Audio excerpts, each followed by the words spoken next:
नमस्कार बंधुगण। सो आज आम देखा जो ग्रीन जूस बा डिटॉक्स जूस जोटा आम दौ से केमी प्रिपेयर करवा एवं आप यहाँ देखिपे यहाँ हूँ आम पानी कखारुटा कटा है पूरा मंजी ए ना ता सहित टिके अदा एवं किसी आमर गोटा लुण टमाटो एवं धनिया पत्र एवं ता सहित टिके जर्जीरा एवं धनिया पत्र जगार आपण पालंग शागर पत्र यूज करें पुदीना पत्र पकई पारे एवं टोटाल सब मिसेला आम ताको जीवा बर्तमान ग्राइंडिंग करने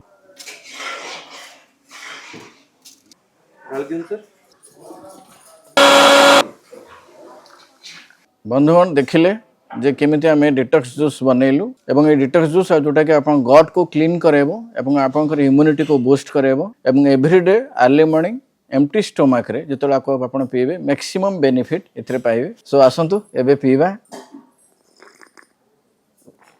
बहुत टेस्टी अच्छी आपन ताको टिके लुण एवं पकेले ठीक डेफिनेटली एटा टेस्ट हबो एवं आपन ताको एन्जॉय मध्य करिवे।